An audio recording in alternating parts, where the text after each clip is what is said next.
On this episode of This Seattle Life, we are talking about gender and sexuality, and the many experiences that come with coming to terms with them.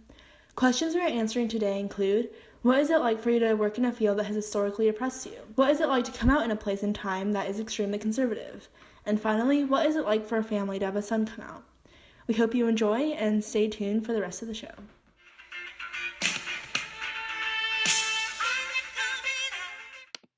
Act 1. Crazy Eyes. When thinking about people in my life who could talk about gender and gender roles in an eloquent and educated manner, Denisha Powell came to my mind almost immediately. She is a good friend of mine and one of the writers of Everyday Feminism, one of the most popular feminism magazines in the country. She is a Black, non-binary woman using both she and them pronouns and is personally one of the most inspiring people I've ever met. When asking her about a time where she felt oppressed by her gender identity, she told a story that really shocked me. Here she is. Recently, at a meeting that I had to go to for work, at the end of the meeting, a gentleman comes up to me and goes, you really remind me of a character from Orange is the New Black. And so I asked him, I said, oh, okay. So what character do I remind you of? And he couldn't think about it. And then he's like, the one with all the things in her hair. So the one named Crazy Eyes. And so he goes, that doesn't offend you, does it? And in the moment, I was like, no, of course it doesn't offend me. And then he's like, yeah, it was very entertaining to watch you during this meeting. Right. So just a really interesting interaction. And afterwards, I was thinking about it, and I was like, so Crazy Eyes' character is, a character who has lots of like mental health struggles and really like struggles like outwardly, and is an incarcerated person, and there's no shame to that clearly, but it's like, I felt like I was there for his entertainment. And I think being a Black, queer, non-binary woman, it means those kinds of things happen every day. You get compared to characters or get compared to, you fit into all of these different stereotypes. And for me, it's never just about gender. It's always about race and sexuality and all of those different, how all of those different historically oppressed identities that I hold, they all interact with each other. Now, this was really interesting to me, especially writing for a feminist magazine. How does a non-binary identity or racial identity exactly fit into that? I asked her about this, as well as whether she experienced any exclusion from this field that she is so active in. Sure. So I'm thinking about the Women's March right now, and how it has been so centered around, I don't know if this is politically correct to say, but the pink hats that they wear are like affiliated with a woman's anatomy, and a woman only is somebody with a vagina, right? Mm-hmm. And so I feel like in the mainstream feminist movement, being a feminist is still like very much, in the mainstream feminist movement, you're assumed to be cisgender, heterosexual woman, right? And sadly, I feel like a lot of the women's marches that have been happening have been also centered on white women in particular. And so, yeah, I think that is definitely excludes trans women and also non-binary people as well. Then she starts going into what she's doing about it, as in the articles she writes. Denisha writes mainly about policy, and recently she's been focusing on reproductive rights for trans and non-binary people.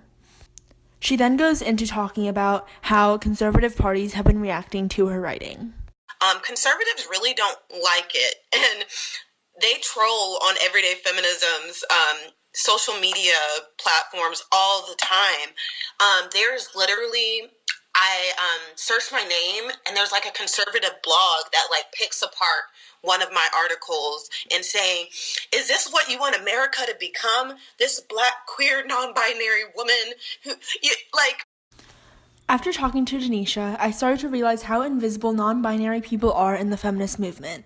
So much so that even if you're one of the main spearheads of it, you can still be ignored. This was something that has gone over my head and seemed so normal for the past years. However, now, after looking at it through her eyes, it seems absolutely crazy.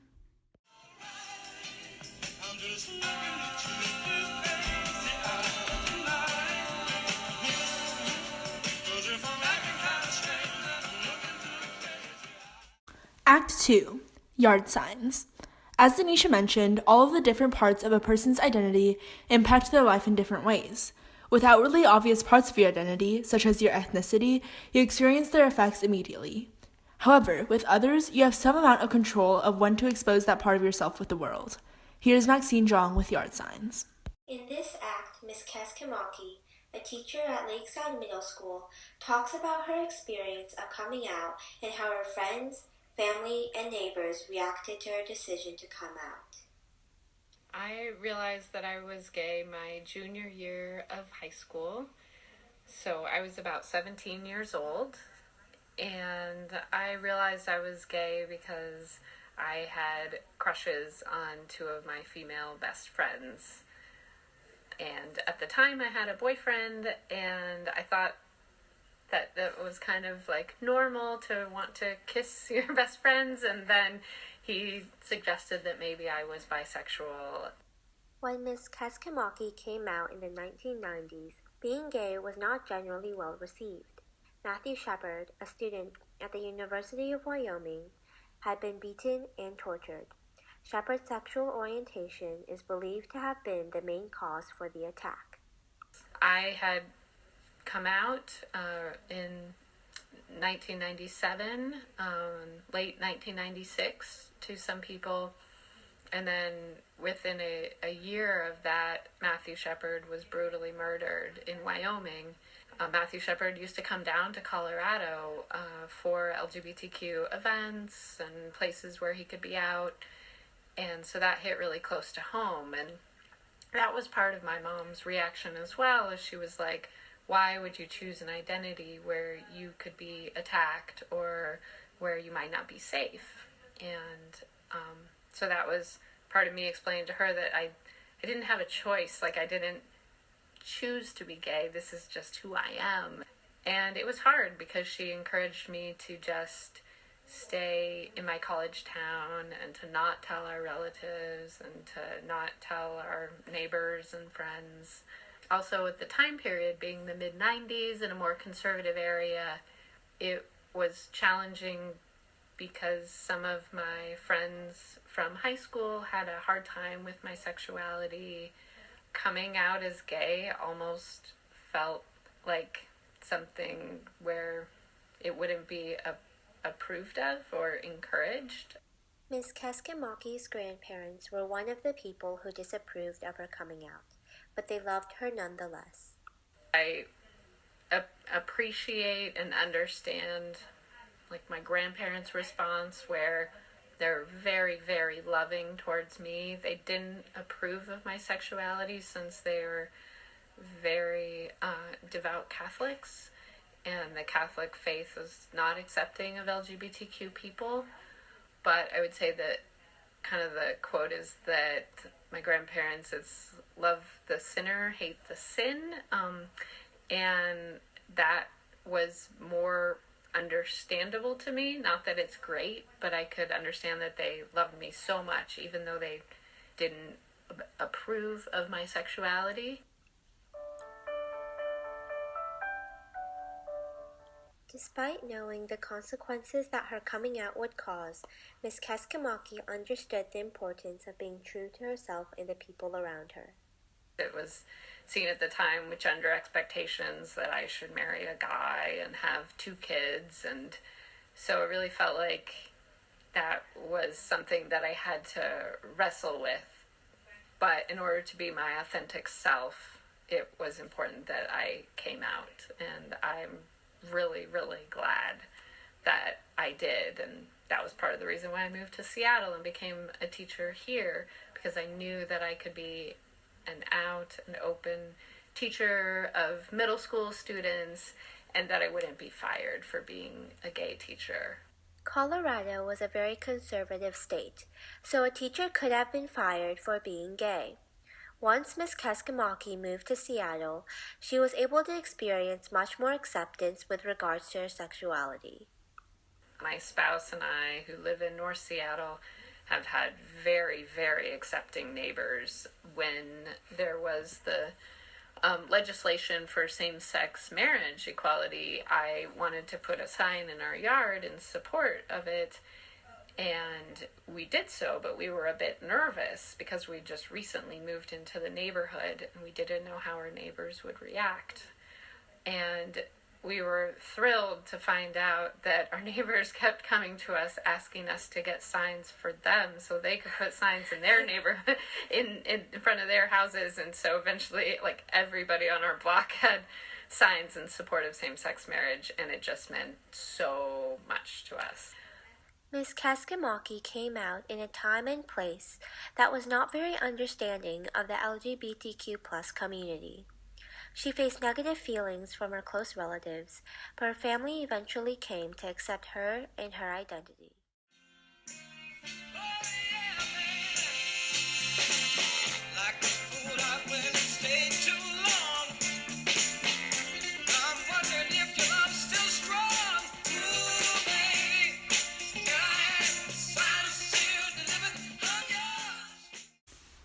Act 3. Smooth Transitions.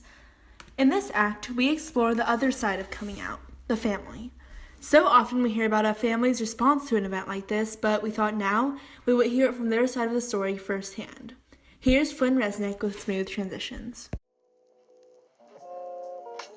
I realized I was transgender on a cold night in January of my 8th grade year. In that same night, I went through the 5 stages of grief. Yet, over the next 8 months, I went through them again. Yet, this time slowly. The thing that kept me up at night, with my eyes full of fear, was the question, how would my parents react?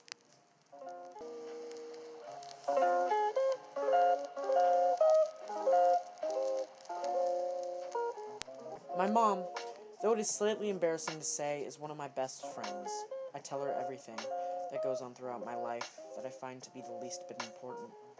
Hiding my impending transition from her was one of the hardest things that I've ever had to do. And though after I told her my transition took a bit of getting used to, now my mom is one of the biggest supports of my life. Even if her constant positivity can sometimes annoy me, I wouldn't trade it for the world. When I say the word transgender, what comes to your head first? Transgender. You. Did you know before I came out to you that I was trans? No. I should have when you were little. So, can you tell me the story of when I came out to you? Came down, you said you wanted to talk to me, and I said, okay. And then you said, I'm transgender. And then I said, and I didn't even do this on purpose. I said, oh boy. And then I was like, oh, that's funny, but okay. Yeah. So, was your first reaction shock? Yes. Then? Well, I mean, it didn't take me long. I was like, yep. I struggled a little. Not much, though, really. It didn't take me that long. And I wasn't happy about the name change, obviously. You had to change your name, but it was just, that made it more real. So, what has been your worst experiences with my transition? Well, just that whole summer with Dad. That was really bad. And I was nervous that first day of school for both of us. What has been some of the most positive experiences with my transition? Well, you've had a very great acceptance from all of our family. Your school has been great about it, and you're happier. How has it been watching me struggle through my transition? Oh, what's the worst thing that's ever happened to me? When you look in the past, do you see me as a boy or as a girl? Oh, that's a really good question.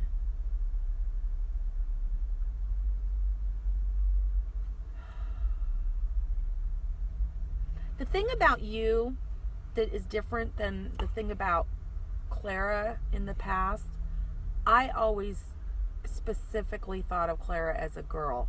and I didn't think of you by gender as much. My dad, though we disagree on quite a lot throughout a given day, is one of my favorite people. He and I fought about it at any given chance here I gave each other, but after all the yelling, glares, and flickers of absolute insanity, positive relationships in my life, and the best relationship I've ever had with him today.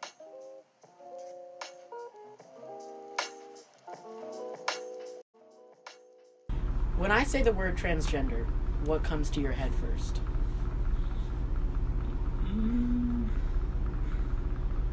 Well, you come to my head first. That's what Mom said. Oh, wow. We're on the same page. Do you remember when I first came out to you as trans? Yes. Do you want to tell that story to the audience? I wasn't in the best spot when you came out to me as trans, so I probably didn't give it a warm welcome. I think me and your mom were obviously open and accepting because we probably already knew. I guess the hardest part for me was your depression associated with being trans. Do you see me as your son? I do see you as my son. Did you have any issues with that at the beginning? Going from daughter to son? No. You know, obviously coming out of my mouth because my brain was hardwired to saying she, and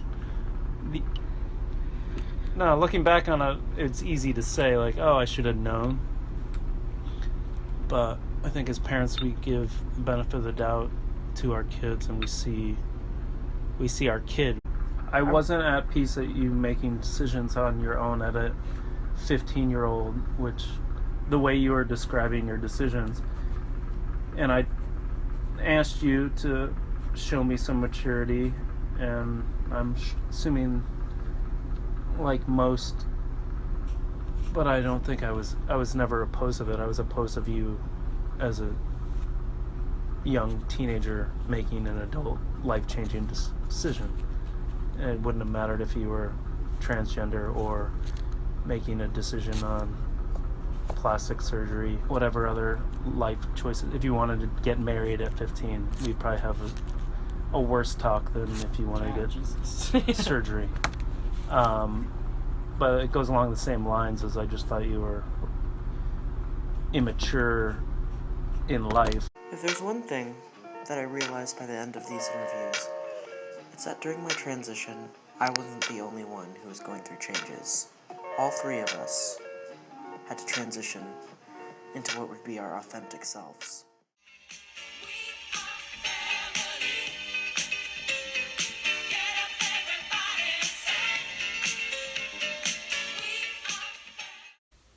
So there it is, 3 acts and 3 stories of people coming to terms with their gender and sexuality. I really like what Flynn parted with, that personal transitions of any kind are not only for you, but for the people around you. So let's remember this and try our best to make a transition for us and for others toward a more inclusive mindset for our neighbors and for our country. Thank you so much for listening, and tune in next week for more of the Seattle Life.